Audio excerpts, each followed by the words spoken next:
സമയമാം രഥത്തിൽ ഞാൻ സ്വർഗയാത്ര ചെയ്യുന്നു. എൻ സ്വദേശം കാൺമതിനായി ഞാൻ തനിയെ പോകുന്നു.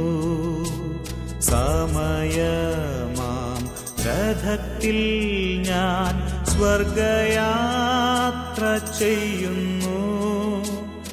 എൻ സ്വദേശം കാൺമതിനായി ഞാൻ തനിയെ പോകുന്നു.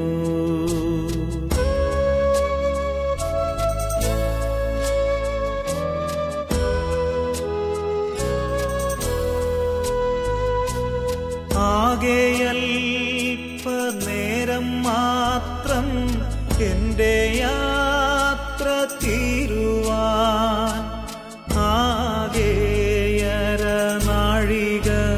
മാത്രം ഈ ഉടുപ്പു മാറ്റുവാൻ.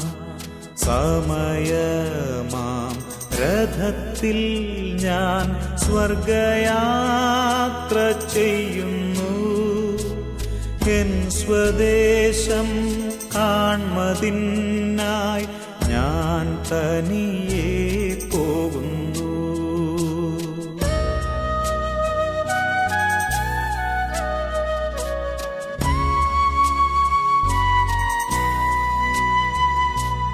രാത്രിയിൽ ഞാൻ ദൈവത്തിൻ്റെ കൈകളിൽ ഉറങ്ങുന്നു. അപ്പോഴുമെൻ രഥത്തിൻ്റെ ചക്രം മുൻപോട്ടോടുന്നു. സമയമാം രഥത്തിൽ ഞാൻ സ്വർഗയാത്ര ചെയ്യുന്നു. എൻ സ്വദേശം കാൺമതിനായി ഞാൻ തനിയെ പോകുന്നു.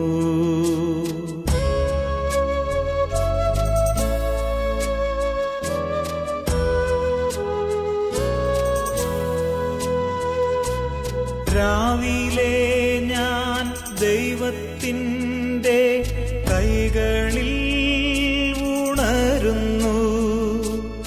അപ്പോഴുമെൻ മനസ്സിൻ്റെ സ്വപ്നം മുൻപോട്ടോടുന്നു. സമയമാം രഥത്തിൽ ഞാൻ സ്വർഗയാത്ര ചെയ്യുന്നു. എൻ സ്വദേശം കാൺമതിനായി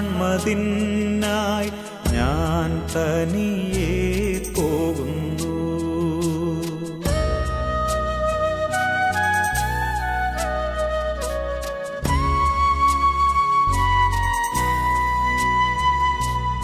ഈ പ്രപഞ്ച സുഖം തേടാൻ ഇപ്പോഴല്ല സമയം. എൻ സ്വദേശത്ത് ചെല്ലേണം, യേശുവിനെ കാണണം. സമയമാം രഥത്തിൽ ഞാൻ സ്വർഗയാത്ര ചെയ്യുന്നു. എൻ സ്വദേശം കാൺമതിനായി ഞാൻ തനിയെ പോകുന്നു. സമയമാം രഥത്തിൽ ഞാൻ സ്വർഗയാത്ര ചെയ്യും. ദുഃഖത്തിൻ്റെ പാനപാത്രം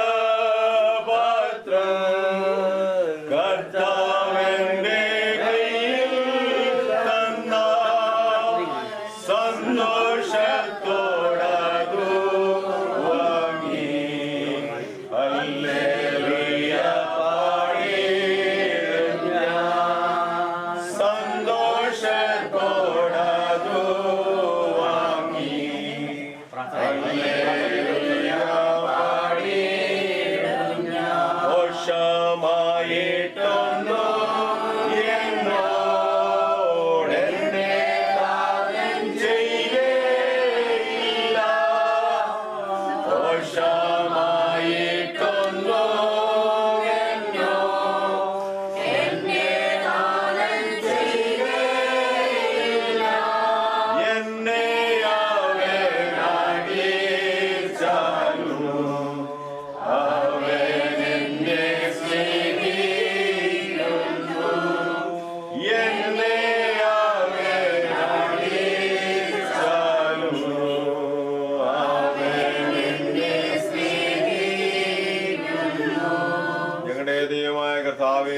കൃപയാൽ ജീവിതത്തിൽ അങ്ങയുടെ സന്നിധി വിളിച്ചാകപ്പെട്ടിരിക്കുന്ന ഈ പ്രിയപ്പെട്ട ദാസിയുടെ ധന്യമായ ജീവിതത്തിനായി സ്തോത്രം ചെയ്ത കർത്താവേ, ഈ ഭൂമി ജനിക്കുവാൻ, കുടുംബം നയിപ്പാൻ, മക്കളെ കാണുവാൻ, അവരുടെ മക്കളെ കാണുവാൻ, സന്തോഷമായി ജീവിതം നയിപ്പാൻ സഹായിച്ചല്ലോ. ജീവിതത്തിന്റെ കർത്താവെ കഴിഞ്ഞ കുറെ വർഷങ്ങളായിട്ട് പ്രിയപ്പെട്ട ദാസി ശാരീരികമായിട്ട് വളരെ അസ്വസ്ഥയാക്കി തന്നെയും നല്ല പ്രത്യാശയോടെ ഇന്ത്യയിലെ പ്രവേശിപ്പാൻ നീ സഹായിച്ചല്ലോ. മക്കളുടെയും മറ്റെല്ലാവരുടെയും നന്മ കാണുവാൻ, ദൈവത്തിൽ ആശ്രയിപ്പാൻ, അനേക ദൈവത്തിന്റെ അഭിഷക്തന്മാർക്ക് വരുവാനും പോകാനും ഒക്കെയും ഈ ഭവനത്തെ ഒരുക്കി നിർമ്മിക്കായി സ്തോത്രം ചെയ്തു കർത്താവേ. അല്പസമയം കഴിയുമ്പോൾ ആരംഭിക്കുന്ന ശവസംസ്കാര ശുശ്രൂഷ ഏറ്റവും ഭംഗിയായ അനുഗ്രഹമായി തീരാൻ കർത്താവ് സഹായിക്കണമേ. ദുഃഖത്തിലായ പ്രിയപ്പെട്ട മക്കളുടെ കണ്ണിൽ കണ്ടതിന്റെയും ഹൃദയ ദുഃഖത്തെയും മാറ്റി സകല ബുദ്ധിയെയും കവിയുന്ന സമാനത്താൽ എല്ലാവരെയും എല്ലായ്പ്പോഴും നിറയ്ക്കണം പ്രാർത്ഥിക്കുന്നു. ശുശ്രൂഷയ്ക്ക് എല്ലാം നേതൃത്വമാക്കുക പ്രിയപ്പെട്ട അച്ഛനെ കാര്യത്തിന് അനുഗ്രഹിക്കുകയും വാഴ്ത്തുകയും മറ്റെല്ലാവരെയും ബലപ്രദം ചെയ്യണമേ. യേശു മിശിഹായുടെ നാമത്തിൽ അപേക്ഷിക്കുന്നു. ദയകൾ പറയണം.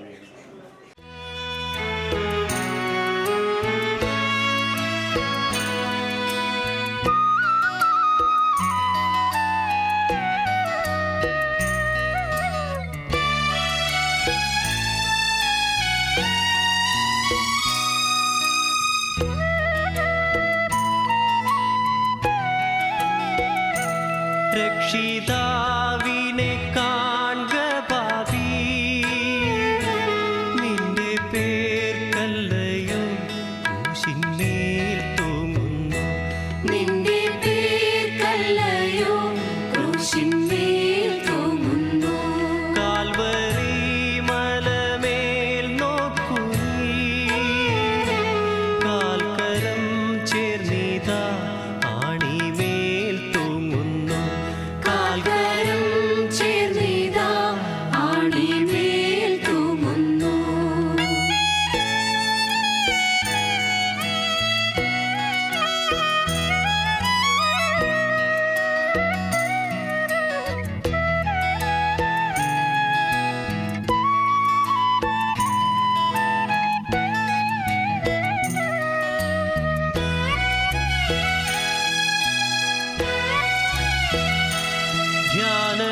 ധ്യാനപീഠമതിൽ കയറി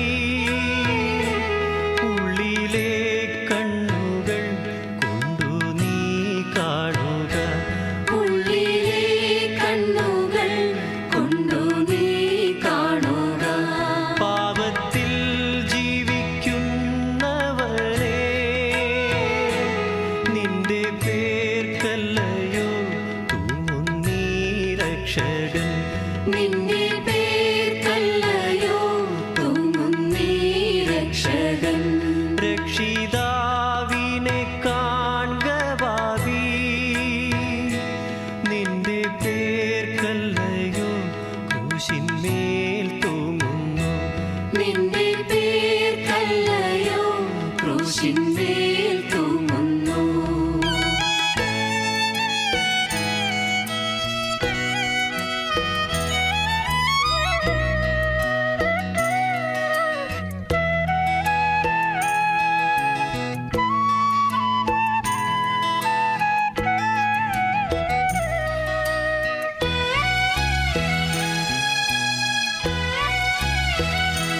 തള്ളുക നിന്റെ പാപമെല്ലാം,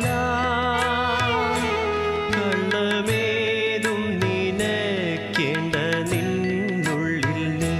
കള്ളമേതും നിനക്കേണ്ട നിന്നുള്ളിൽ നീ. ഉള്ളം നീ മുഴുവൻ തുറന്നു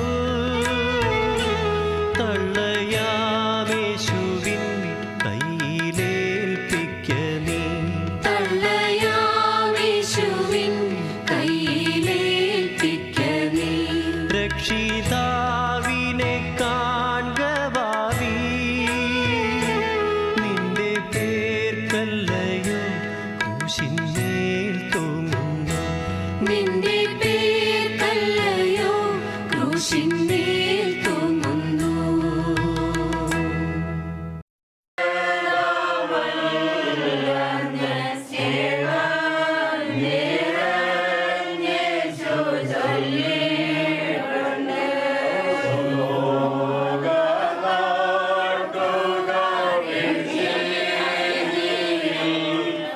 ോഗ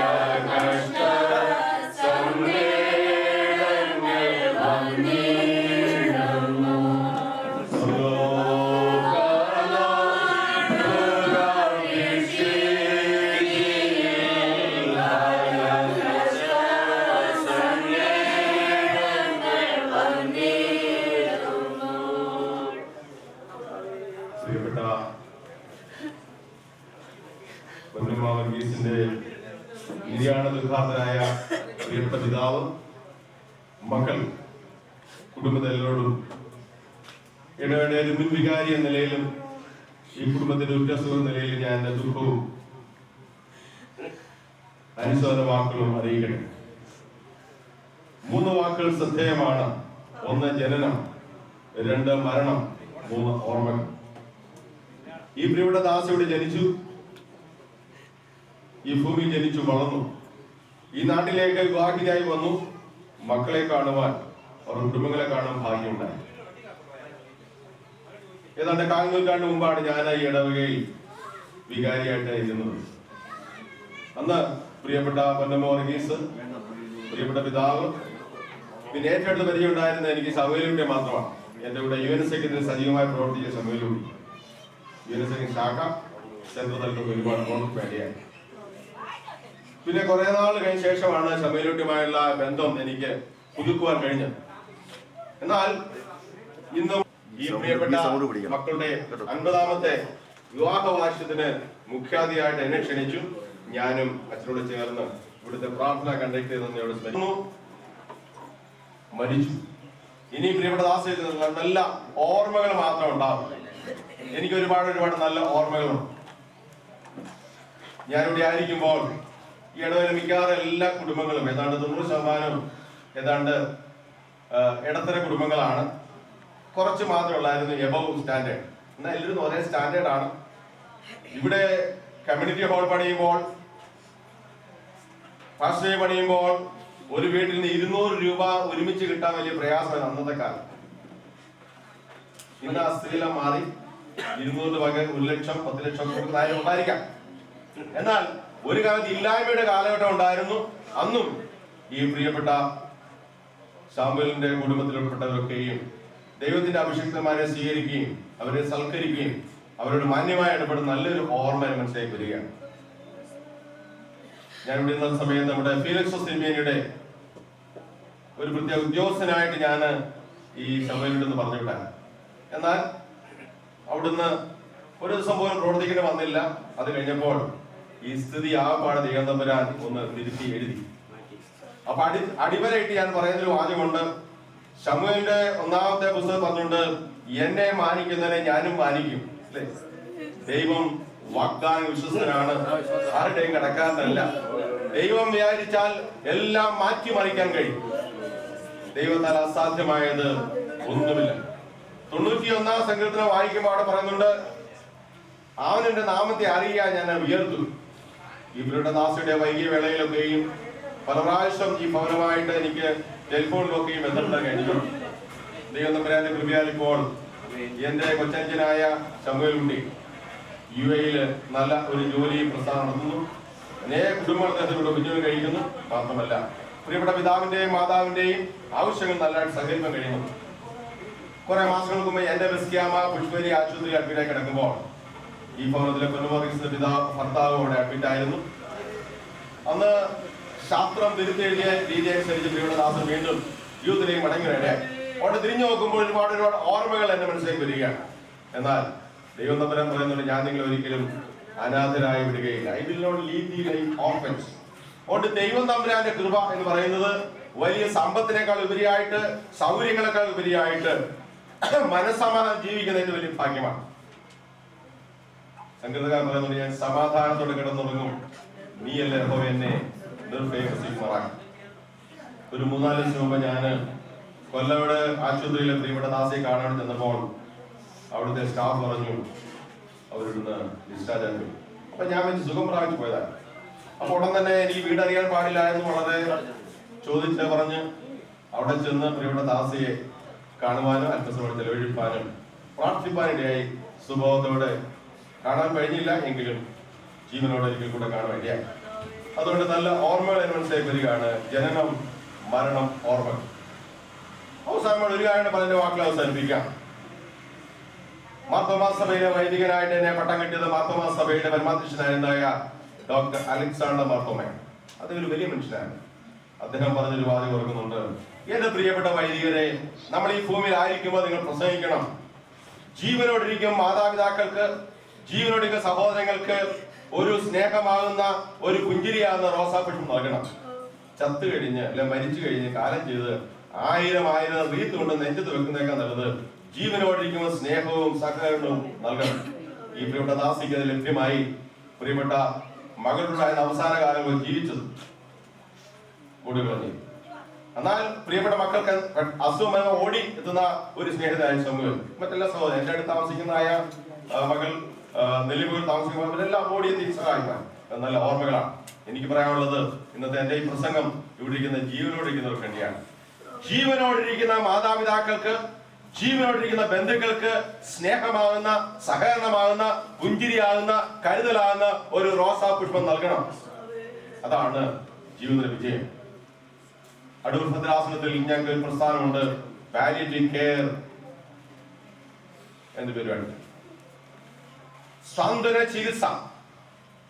ഇതിൽ ഞങ്ങൾ പഠിപ്പിക്കുന്ന ഒറ്റ വാചകം മാത്രമേ ഉള്ളൂ: നമ്മുടെ പ്രിയപ്പെട്ടവർക്ക് മെച്ചമായ ജീവിതം നൽകിയാൽ അവർ മെച്ചമായി മരിക്കും. അതുകൊണ്ട് മെച്ചമായ ജീവിതവും മെച്ചമായ മരണവും നൽകുവാൻ കഴിയണമെങ്കിൽ നമ്മൾ ഈ ഭൂമിയിലായിരിക്കുമ്പോൾ നമ്മുടെ മാതാപിതാക്കളെ, സ്നേഹിതരെയൊക്കെയും ബന്ധുക്കളെയും സ്നേഹിപ്പാനും കരുതുവാനും അവരെല്ലാവരും യേശു കർത്താവിനെ രക്ഷിതാവായി സ്വീകരിച്ചുകൊണ്ട് യേശു കർത്താവിൽ ആശ്രയം ജീവിക്കാൻ വേണ്ടി പഠിക്കേണ്ടത് അത്യന്താപേക്ഷിതമാണ്. എനിക്ക് ഒരുപാട് ഓർമ്മകൾ മനസ്സിലേക്ക് കടന്നു പോകാം. എന്നാൽ എല്ലാം ഒന്നും മൈക്കിലൂടെ പറയാൻ ശരിയല്ലല്ലോ, അത് ആവശ്യമില്ല. എങ്കിലും ദുഃഖത്തിലായ പ്രിയപ്പെട്ട കുടുംബാംഗങ്ങൾക്ക് മുൻവികാരി നിലയിലും ഈ കുടുംബത്തിന്റെ വികസന നിലയിലും എല്ലാവരും ദുഃഖവും മനുഷ്യൻ അറിയിക്കുന്നു. എന്റെ ബസ് ക്യാമ്പിൽ വരണമെന്നുണ്ടായിരുന്നു. എന്നാൽ കഴിഞ്ഞ 2 വർഷമായിട്ട് സുഖമില്ല കഴിഞ്ഞുകൊണ്ട് വരുവാൻ കഴിഞ്ഞില്ല. എങ്കിലും ദാസിയുടെയും എന്റെ മൂത്ത മകൻ റോഷനച്ചന്റെയും അനുജൻ റോബിന്റെയും ദുഃഖം അറിയിക്കുന്നു. ഞങ്ങൾ ഇവിടെ ആയ സമയത്ത് എന്റെ 2 മക്കൾ കൊച്ചുപിള്ളേരായിരുന്നു. അവരെല്ലാം എടുത്തുകൊണ്ട് നടന്ന പുള്ളികളാണ് ഇരിക്കുന്ന ആന്റിമാരൊക്കെ. ആ സ്നേഹം ഒരിക്കലും മറക്കാൻ കഴിയത്തില്ല. തീർച്ചയായിട്ടും ദൈവം തമ്പുരാൻ നിങ്ങളെ ആശ്വസിപ്പിക്കുകയും സകല ബുദ്ധിയെയും കവിയുന്ന സമാനം നിറയ്ക്കുകയും പ്രാർത്ഥിക്കുന്നു. അത്യാവശ്യം ഉച്ച കഴിഞ്ഞ് എനിക്ക് അടിയന്തരമായ ചില പ്രോഗ്രാം ഉള്ളത് കൊണ്ട് അല്പസമയം കഴിയുമ്പോൾ ഞാൻ ഇവിടുന്ന് പോകുമെങ്കിലും നിങ്ങളെ ദൈവം തമ്പുരാൻ ആശ്വസിപ്പിക്കുകയും കണ്ണിൽ നിന്ന് കണ്ണുതന്നെയും ഹൃദയ ദുഃഖത്തെ മാറ്റിയിട്ട് സകല ബുദ്ധിയെയും കവിയുന്ന സമാനം നിറയ്ക്കട്ടെ എന്ന് ആത്മാവ് പ്രാർത്ഥിക്കുന്നു. ദൈവം തമ്പുരാൻ നമ്മളെ സഹായിക്കുക. അനുഗ്രഹിക്കട്ടെ. ഇവിടുത്തെ വികാരിച്ച് അത്യാവശ്യമായിട്ട് സത്യം പോയിരിക്കുകയാണ്. അല്പം കഴിയുമ്പോൾ അദ്ദേഹം തിരിച്ച് അല്പം കഴിഞ്ഞ് എത്തും എന്ന് വന്നിട്ടാണ് പോയിരിക്കുന്നത്. ഈ പ്രത്യേക സാഹചര്യത്തിൽ ദേശത്തിന്റെ വിവിധ ഭാഗങ്ങളിൽ നിന്ന് പ്രിയപ്പെട്ടതായി നമുക്ക് ഈ ഭവനത്തിൽ കടന്നു വരുവാൻ അവസരത്തെ തന്നല്ലോ. വലിയവനായ ദൈവം ഒരുക്കിയ വിലയേറിയ അവസരങ്ങളെ ഓർത്ത ദൈവത്തെ സ്തുതിയും. 70 പരം വർഷം ഈ ഭൂമിയിൽ ഒരു കുഞ്ഞായി, യുവതിയായി, മകളായി, ഒരു ഭാര്യയായി, ഒരു വല്യമ്മച്ചിയായിട്ടൊക്കെ ജീവിച്ചതായ പ്രിയ പൊന്നമ്മ കഴിഞ്ഞ ദിവസം തന്റെ പ്രിയപ്പെട്ടവരെ എല്ലാം സാക്ഷി നിർത്തി താൻ പ്രത്യാശയുടെ തീരത്തേക്ക് കടന്നുപോയി. ഞാൻ അയൽവാസി എന്ന് വേണം പറയുവാൻ. അപ്പോൾ വിദേശത്തെ കർത്താവിന്റെ പേരിലായിരിക്കും. ദൈവത്തിന്റെ വചനവുമായി ഈ ദേശത്തുടനീളം കടന്നു പോകാൻ ആവശ്യത്തെ നല്ല ഭാഗം ഇവിടെ കണ്ടു. ഞാൻ തിരുവഴുത്തിൽ നിന്നും ഒരു വാക്യാംശം ഓർപ്പിച്ചുകൊണ്ട് പ്രിയ കുടുംബാംഗങ്ങളെ ആശ്വസിപ്പിച്ച് ഞാൻ എൻ്റെ വാക്കിൽ നിന്ന് വിരമിക്കുവാൻ കർത്താവിൽ ശരണപ്പെടുകയാണ്. വിശുദ്ധ തിരുവഴുത്തിൽ സങ്കീർത്തന ഭാഗം നമ്മൾ വായിക്കുന്നുണ്ട്. 25-ാം സങ്കീർത്തനം 12-ാമത്തെ വാക്യം. ദൈവഭക്തനായ മനുഷ്യൻ ആര്? ഇത് കേൾക്കുമ്പോൾ നമുക്ക് പല മറുപടികളും കൊടുക്കുവാൻ കഴിയും. എന്നാൽ തിരുവഴുത്തിലൂടെ മാത്രം ഉത്തരം തരുവാൻ ഞാൻ കർത്താവിൽ ശരണപ്പെടുകയാണ്. 1-ാമത്തെ ഉത്തരം: ലംഘനം ക്ഷമിച്ചും പാപം മറച്ചും തിരിഞ്ഞു. ദൈവം അകൃത്യം കണക്കിടാതെയും ആത്മാവിൽ കപടമില്ലാതിരിക്കുന്നു. മനുഷ്യൻ പുറമെ ഉള്ളത് നോക്കി നമ്മളെ ഒരു പക്ഷെങ്കിൽ കുറ്റം വിധിച്ചാൽ, സ്വർഗത്തിലെ ദൈവം നമ്മെ നോക്കി നീതിമാനാക്കി തീർത്താൽ, ഈ ലോകത്തിലെ മനുഷ്യർ ആരെല്ലാം എന്തെല്ലാം പറഞ്ഞാലും അവിടെ വില പോകുന്നില്ല. അപ്പോൾ ദൈവം ലംഘനം ക്ഷമിച്ചും പാപം മോചിച്ചും കിട്ടിയിട്ടുണ്ടോ? അവനാണ് ഭക്തൻ. അവനെ കുറിച്ച് പറയുന്നു, അവൻ ദുഷ്ടന്മാരുടെ ആലോചന നടക്കത്തില്ല, പാപികളുടെ വഴി നിൽക്കത്തില്ല, പരിഹാസികളുടെ ഇരിപ്പിടത്തിൽ ഇരിക്കത്തില്ല. ഇതാണ് അവനെ കുറിച്ചുള്ള ദൈവത്തിന്റെ പ്ലാൻ. അടുത്തത് പറയുന്നു, അവൻ അത്യുന്നതന്റെ മറവിൽ വസിക്കും, സർവശക്തനായ ദൈവത്തിന്റെ നേരം കീഴിൽ പാർക്കും. അവന്റെ ഹൃദയം ശുഭവചനത്താൽ കവിയും. അവന്റെ കൃതി രാജാവിന് വേണ്ടിയുള്ളതെന്ന് പാടുന്നു. അവൻ ആകാശത്തിലെ പറവുകളെക്കാൾ, വയലിലെ സസ്യങ്ങളെക്കാൾ, കാറ്റിലെ മൃഗങ്ങളെക്കാൾ സവിശേഷതയുള്ളവനായി ഈ ഭൂതലത്തിൽ ജീവിക്കുന്നു. അതുകൊണ്ട് ഓർപ്പിക്കട്ടെ, വേഗത്തിൽ ഞാൻ വാക്കുകളെ അവസാനിപ്പിക്കുവാൻ താല്പര്യപ്പെടുകയാണ്. അത്യുന്നതന്റെ മറവിലാണ് അവന്റെ വാസം, സർവശക്തന്റെ നിഴലിലാണ് അവന്റെ ആശ്രയം. അവൻ ഒന്നിനെ കുറിച്ചും വിചാരപ്പെടുന്നില്ല. സകലത്തിലും പ്രാർത്ഥനയാലും അപേക്ഷയാലും മരുഭൂമി യാത്ര നയിച്ച് അവൻ അനുഗ്രഹിക്കപ്പെട്ട നിലയിൽ ഒരു വീട് പണിയും. അവന് നല്ല ഒരു കുടുംബജീവിതം കിട്ടും. അവന്റെ ഭാര്യ വീടിനകത്ത് ഫലപ്രദമായ മുന്തിരിവള്ളി. ഭർത്താവ് വന പോലെ തരയ്ക്കും. മക്കൾ മേശയ്ക്ക് ചുറ്റും ഒരു ദൈവം പോലെ. നോക്കൂ, അപ്പൊ ഭക്തനായി ജീവിക്കുന്ന ഒരു മനുഷ്യൻ ഈ ഭൂതലത്തിൽ ദൈവം വെച്ചിരിക്കുന്ന സകല നന്മകളും നൽകുന്നു. 91-ാം സങ്കീർത്തനം അവസാനത്തെ വാക്കുകളിലേക്ക് വരുമ്പോൾ പാടി അവസാനിപ്പിക്കുന്ന ഇപ്രകാരമാണ്: ദീർഘായുസ് കൊണ്ട് ഞാൻ അവന് തൃപ്തി വരുത്തും. ദൈവത്തിന്റെ ദൃഷ്ടിയിലെ ആയുസിനെ കുറിച്ച് നമുക്ക് കണക്ക് പറയാൻ നോക്കത്തില്ല. തിരുവഴുത്തിൽ 70 ഏറെ 80 പഠിപ്പിക്കുന്നുണ്ട്. അത് കിട്ടിയില്ലെങ്കിലും ഭക്തനായി ജീവിക്കുന്നവൻ 1 മണിക്കൂർ കിട്ടിയുള്ളൂ. അത് അവന്റെ ദീർഘായുസിന്റെ പട്ടികയിൽപ്പെട്ടതാണ്. ഇഹലോകത്തിലെ കഷ്ടപ്പാടുകൾ ക്ലേശങ്ങളൊക്കെ തീർന്ന് അവനെ ഒരുക്കിയ നിത്യ വീട്ടിൽ ചെന്നെത്തും. കർത്തനാം യേശുവിനോടൊത്ത് വാഴും. ഈ ഭൂമിയിൽ അവനാൽ അതിനുള്ളിലുകയില്ല. 71-ാം സങ്കീർത്തനം 20-21 വാക്യങ്ങൾ ശ്രദ്ധിച്ചു വായിച്ചു നോക്കൂ. നീ എന്നെ വലങ്കരത്തിൽ പിടിച്ചിരിക്കുന്നു, നീ എന്നെ വലങ്കരത്തിൽ പിടിച്ചിരിക്കുന്നു. നിന്റെ ആലോചന നീ എന്നെ നടത്തും. പിന്നെ തേരിൽ മഹത്വത്തിലേക്ക് എന്നെ കൈക്കൊള്ളും. ശവപ്പെട്ടി കിട്ടിയില്ല. അവനെ ശോശപ്പ പതപ്പിക്കുവാൻ ആരുമില്ലായിരുന്നു. അവനെ റീത്തു വയ്ക്കുവാൻ ആരുമില്ലായിരുന്നു. മൺകൂടാരം വിട്ടു കഴിഞ്ഞപ്പോൾ അവൻ ലോകം വിട്ട് അവൻ ഇമ്പങ്ങളുടെ പർദീസയിൽ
അതിനായി ഞങ്ങളെ ഒരുക്കിയത് ആത്മാവിനെ ആചാരമായി തന്നിരിക്കുന്ന ദൈവം തന്നെ. ആകയാൽ നിങ്ങൾ എല്ലായ്പ്പോഴും ധൈര്യപ്പെട്ടും ശരീരത്തിൽ വസിക്കുമ്പോഴൊക്കെയും കർത്താവിനോട് അന്ന് പരദേശികളായിരിക്കുന്നു എന്നറിയുന്നു. കാഴ്ചയാലല്ല വിശ്വാസത്താൽ അത്രേ ഞങ്ങൾ നടക്കുന്നത്. ഇങ്ങനെ ഞങ്ങൾ ധൈര്യപ്പെട്ട് ശരീരം വിട്ട് കർത്താവിനോട് കൂടെ വസിക്കുവാൻ അധികം ഇഷ്ടപ്പെടുന്നു. അതുകൊണ്ട് ശരീരത്തിൽ വസിച്ചാലും ശരീരം വിട്ടാലും ഞങ്ങൾ അവനെ പ്രസാദിപ്പിക്കുന്നവരാകുവാൻ അഭിമാനിക്കുന്നു. അവനവൻ ശരീരത്തിൽ ഇരിക്കുമ്പോൾ ചെയ്തത് നല്ലതായാലും തീയിലായാലും അതിന് തക്കവണ്ണം പ്രാപിക്കേണ്ടതിന് നാം എല്ലാവരും ക്രിസ്തുവിന്റെ ന്യായാസനത്തിന്റെ മുമ്പാകെ വെളിപ്പെടേണ്ടതാകുന്നു. ആകയാൽ കർത്താവിനെ ഭയപ്പെടണമെന്ന് അറിഞ്ഞിട്ട് ഞങ്ങൾ മനുഷ്യരെ സമ്മതിപ്പിക്കുന്നു. എന്നാൽ ദൈവത്തിന് ഞങ്ങൾ വെളിപ്പെട്ടിരിക്കുന്നു. നിങ്ങളുടെ മനസ്സാക്ഷികളിലും വെളിപ്പെട്ടിരിക്കുന്നു എന്ന് ഞാൻ ആശിക്കുന്നു. ഞങ്ങൾ പിന്നെ ഞങ്ങളെ തന്നെ നിങ്ങളോട് ശ്ലാഘിക്കുകയില്ല. ഹൃദയം നോക്കിയിട്ടല്ല, മുഖം നോക്കിയിട്ട് പ്രശംസിക്കുന്നവരോട് ഉത്തരം പറയുവാൻ നിങ്ങൾക്ക് വകയുണ്ടാകേണ്ടതിന് ഞങ്ങളെക്കുറിച്ച് പ്രശംസിക്കാൻ നിങ്ങൾക്ക് കാരണം തരികയത്രേ ചെയ്യുന്നത്. ഞങ്ങൾ വിമർശന്മാർ എന്ന് വരികിൽ ദൈവത്തിനും സുബോധമുള്ളവർ എന്ന് വരികിൽ നിങ്ങൾക്കുമാകുന്നു. ക്രിസ്തുവിന്റെ സ്നേഹം ഞങ്ങളെ നിർബന്ധിക്കുന്നു. എല്ലാവർക്കും വേണ്ടി ഒരുവൻ മരിച്ചിരിക്കെ എല്ലാവരും മരിച്ചുവെന്നും ജീവിക്കുന്നവർ ഇനി തങ്ങൾക്കായിട്ടല്ല തങ്ങൾക്ക് വേണ്ടി മരിച്ച ഉയർത്തവനായിട്ട് തന്നെ ജീവിക്കേണ്ടതിന് അവൻ എല്ലാവർക്കും വേണ്ടി മരിച്ചുവെന്ന് ഞങ്ങൾ നിർണയിച്ചിരിക്കുന്നു. ആകയാൽ ഞങ്ങൾ ഇന്നു മുതൽ ആരെയും ജഡപ്രകാരം അറിയുന്നില്ല.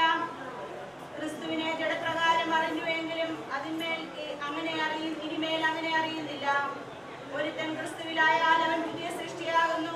പഴയത് കഴിഞ്ഞുപോയി, ഇതാ അത് പുതിയതായി തീർന്നിരിക്കുന്നു. വചനം ഞങ്ങളുടെ പക്കൽ ഫലമേൽപ്പിച്ചുമിരിക്കുന്നു. ആകയാൽ ഞങ്ങൾ ക്രിസ്തുവിന് വേണ്ടി സ്ഥാനാപതികളായി ദൈവത്തോട് നിരന്നുകൊള്ളുവില്ലെന്ന് ക്രിസ്തുവിന് പകരം അപേക്ഷിക്കുന്നു. അത് ദൈവം ഞങ്ങൾ മുഖാന്തരം പ്രബോധിക്കുന്ന പോലെയാകുന്നു. പാപമറിയാത്തവനെ നാം അവനിൽ ദൈവത്തിന്റെ നീതിയാകേണ്ടതിന് അവൻ നമുക്ക് വേണ്ടി പാപമാക്കി.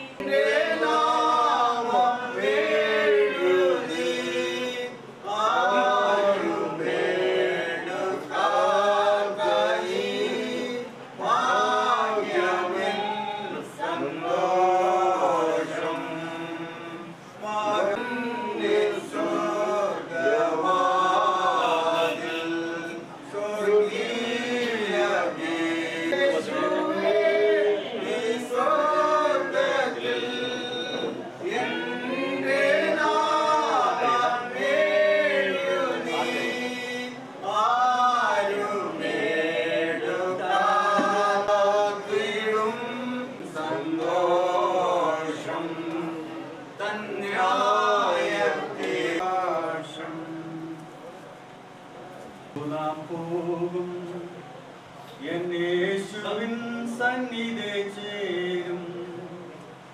വേദനയില്ലാത്ത നാട്ടിൽ സമാധാനത്തോടെ പാർക്കും. ആയന്തരാനന്ദമേ ആയന്തരാനന്ദമേ. മുമ്പേ പോയ ശുദ്ധന്മാർ എത്രയോ ഭാഗ്യവാന്മാർ. കാകളം നാവിൽ മുഴങ്ങുമ്പോൾ, ദൂതർ കാകളം മുഴക്കുമ്പോൾ മദ്യവാനിൽ വന്നു ചേരും. മദ്യവാനിൽ വന്നു ചേരും. ആരും കാണാത്ത നാട്ടിൽ ഒരു പുത്തൻ ഭവനമതിൽ നാഥൻ നമ്മെ ചേർക്കും. നമ്മെ മാർവോടണയ്ക്കും. ആയുന്തരാനന്ദമേ ആയുന്തരാനന്ദമേ. കർത്താവിന്റെ വലിയ നാമം വാഴ്ത്തപ്പെടുമാറാകട്ടെ. പ്രിയ മാതാവിന്റെ വേർപാടിൽ ദുഃഖിതരായിരിക്കുന്ന പ്രിയ പിതാവ്, മക്കള്, മരുമക്കള്, കൊച്ചുമക്കള്, ആമേ സ്തോത്രം വരെ ആശ്വസിപ്പിക്കുക. സ്തോത്രം പിതാവ് അവർക്ക് ബലം കൊടുക്കട്ടെ. ആമേ സ്തോത്രം. ഞാൻ എൻ്റെ മാവിയാണ് ആമേ പ്രിയ മാതാവ് എന്ന നിത്യതയിൽ ഞാൻ വിളിച്ച് ചേർക്കപ്പെടുവാനിടയാണ്. ഞങ്ങളുടെ ചുരക്കര ആമേൻ കുഴിയത്ത് കുടുംബത്തിലെ ഒരു അംഗമാണ് ഞങ്ങൾക്ക് നഷ്ടമായിരിക്കുന്നത്. ആമേ എല്ലാ ആവശ്യങ്ങളും ആമേൻ ആമേൻ സ്തോത്രം താൻ ഓടി വരികയും തന്നിൽ തന്നാലാവുന്നിടത്തോളം എല്ലാ കാര്യങ്ങളിലും വളരെ ഹല്ലേലൂയ സ്തോത്രം ആമേൻ ആക്റ്റീവായിട്ട് നിന്ന ഒരു മാതാവാണ് ഞങ്ങൾക്ക് ഇഷ്ടമായത്. അതിൻ്റെ വേദന ഞങ്ങൾക്കുണ്ടെങ്കിലും ആമേൻ സ്തോത്രം ആമേൻ വളരെ ആമേൻ വർഷങ്ങളായി ഞാൻ രോഗാവസ്ഥയിലായിരുന്നു എന്ന് കാണുവാനൊക്കെ ദൈവം എനിക്ക് കൃപ നൽകി. എൻ്റെ വ്യക്തിപരമായ അനുഭവത്തിൽ പറയാനാണെങ്കിൽ ഞാൻ ചെറിയ ആമേൻ കുഞ്ഞായിരിക്കുമ്പോൾ എൻ്റെ സ്കൂളിൽ വെക്കേഷൻ ഉള്ള സമയത്തെല്ലാം ഞാൻ കൂടുതലും ഈ കരുവാറ്റ എൻ്റെ മാവി എടുത്ത് വന്ന് പാർക്കുകയും ആമേൻ മക്കളെക്കാൾ ഉപരിയായിട്ട് എന്നെ വളരെ സ്നേഹിക്കുകയും എനിക്ക് എൻ്റെ രോഗാവസ്ഥയിലൊക്കെ എന്നെ പല ഹോസ്പിറ്റലിലൊക്കെ എൻ്റെ മാവിയാണ് പലയിടത്തും എന്നെ കൊണ്ട് ഞാൻ ഈ സമയത്ത് ഓർക്കുകയാണ്. ആമേൻ സ്തോത്രം ഹല്ലേലൂയ. കർത്താവ് ആമേൻ തൻ്റെ സമയമായപ്പോൾ തന്നെ വിളിച്ച് ആമേൻ സ്തോത്രം താൻ പ്രിയം വെച്ച ഇടത്തേക്ക് താൻ കടന്നു പോയിരിക്കും. സ്തോത്രം ഹല്ലേലൂയ. ആമേൻ ഒരു കാലം ആമേൻ സ്തോത്രം ആമേൻ പ്രിയ ആമേൻ ഹല്ലേലൂയ മക്കളെയും ആമേൻ സ്തോത്രം പ്രിയമുള്ളവരെല്ലാം കർത്താവ് ആശ്വസിപ്പിക്കട്ടെ. ആമേൻ നമുക്ക് സമാധാനിപ്പാൻ ആമേൻ സ്തോത്രം നമുക്ക് സന്തോഷിപ്പാൻ ഹല്ലേലൂയ സ്തോത്രം ആമേൻ ഹല്ലേലൂയ ഒരു വകയുണ്ട്. ആമേൻ രോഗമില്ലാത്ത ദുഃഖമില്ലാത്ത വേദനയില്ലാത്ത ഒരു നാട്ടിലേക്ക് താൻ കടന്നുപോയിരിക്കുന്നു. ഈ ലോകത്തിലെ കഷ്ടങ്ങൾ ആമേൻ എല്ലാം കഴിഞ്ഞ് ഹല്ലേലൂയ സ്തോത്രം ഈ ലോകത്തിലെ എല്ലാ ദുരിതങ്ങളും കഴിഞ്ഞ് താൻ പ്രിയം വെച്ചിടത്തേക്ക് കടന്നുപോയിരിക്കുന്നു. ആമേൻ സ്തോത്രം ഇന്ന് ആമേൻ ഈ ശുശ്രൂഷകൾ ആമേൻ ആ പ്രിയ മാതാവിന് വേണ്ടിയല്ല ജീവനോടിരിക്കുന്ന നാമ ആമേൻ 90-ാം സങ്കീർത്തനത്തിൽ ആമേൻ മോശ പ്രാർത്ഥിച്ച് ഇങ്ങനെയാണ് പറയുന്നത്, ജ്ഞാനമുള്ള ഒരു ഹൃദയം പ്രാപിക്കത്തക്കവണ്ണം കർത്താവ് എൻ്റെ നാടുകളെ എണ്ണുവാൻ എനിക്ക് കൃപ നൽകണമേ. ഇന്ന് പകൽക്കാലം നമ്മുടെ നാടുകളെ എണ്ണുവാൻ ഈ ലോകത്തിൽ ദൈവം തന്നിരിക്കുന്ന ആയുസ് ആമേൻ കർത്താവിന് വേണ്ടി ജീവിപ്പാൻ നല്ലത് ചെയ്യുവാൻ അവനവൻ ശരീരത്തിൽ ഇരിക്കുമ്പോൾ ചെയ്യുന്നത് നല്ലതാകലും തീകതാകലും ആമേൻ അതിന് തക്കവണ്ണം പ്രാപിക്കേണ്ടതിന് നാം എല്ലാം ഒരു ദിവസം ക്രിസ്തുവിന്റെ ന്യായാസനത്തിൽ കടന്നു ചെല്ലേണ്ടവരാണ്. ഒരു ഉത്തമ ബോധ്യം ഇന്ന് പകൽക്കാലം നമുക്ക് ഏവർക്കും ഉണ്ടാകട്ടെ. ആമേൻ സ്തോത്രം ഹല്ലേലൂയ.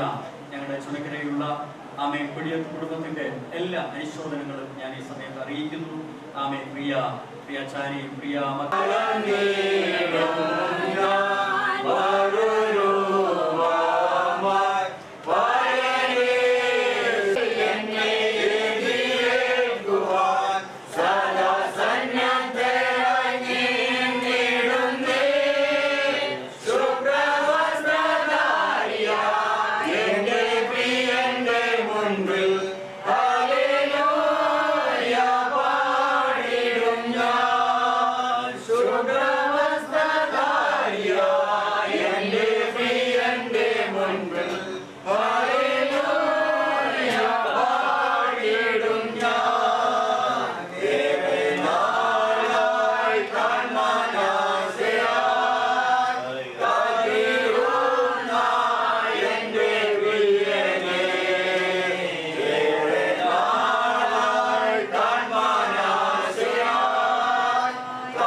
ഞാൻ ദൈവത്തെയും ജീവികൾക്കും മരിച്ചവർക്കും ന്യായവിസ്താരം നടത്താനുള്ള ശ്രീ യേശു ക്രിസ്തുവിനെയും സാക്ഷി വെച്ച് അവന്റെ പ്രത്യക്ഷയും രാജ്യവും ചൊല്ലി സത്യം ചെയ്ത് കൽപ്പിക്കുന്നു.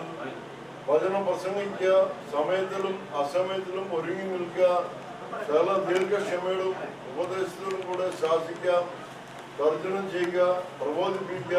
അവർ ഭക്തിയോപദേശം പൊറുക്കാതെ കർണരസമാകുമാറും സ്വന്തം മോഹങ്ങൾ കൊത്തവണ്ണം ഉപദേഷ്ടാക്കന്മാരെ പെരുക്കുകയും സത്യത്തിന് ചെവിടുകാതെ കെട്ടുകഥ കേൾപ്പാൻ തിരികുകയും ചെയ്യുന്ന കാലം വരും.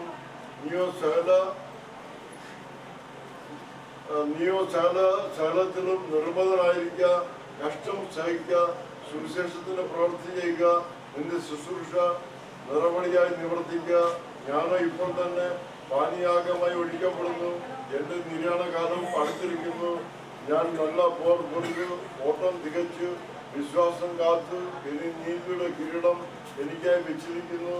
അത് നീതിയുള്ള ന്യായാധിപതിയായ കർത്താവ് ആ ദിവസത്തിൽ എനിക്ക് നൽകും. എനിക്ക് മാത്രമല്ല, അവന്റെ പ്രത്യക്ഷത്തിൽ പ്രിയം വെച്ച ഏവർക്കും കൂടെ. വേഗത്തിൽ എന്റെ അടുക്കൽ വരുവാൻ പ്രോത്സാഹിക്കുക. ദേവവാസി ഈ ലോകത്തെ സ്നേഹിച്ച് എന്നെ വിട്ട് തെസ്സലോനിക്കയിലേക്ക് പോയി. ഗലാത്യർക്ക് തീത്തോസ് ധർമാത്യർക്കും പോയി. ലൂക്കോസ് മാത്രമേ എന്നോട് കൂടെയുള്ളൂ. മർക്കോസ് എനിക്ക് ശുശ്രൂഷകനായി ഉപയോഗമുള്ളവനാകിയാൽ അവനെ കൂട്ടിക്കൊണ്ടുവരിക. സീഗസിനെ ഞാൻ എഫേസ്യസിലേക്ക് അയച്ചിരിക്കുന്നു. ഞാൻ പ്രോവാസിൽ എർബോസിന്റെ പക്കൽ വെച്ചേച്ചു പോന്ന വകുപ്പും പുസ്തകങ്ങളും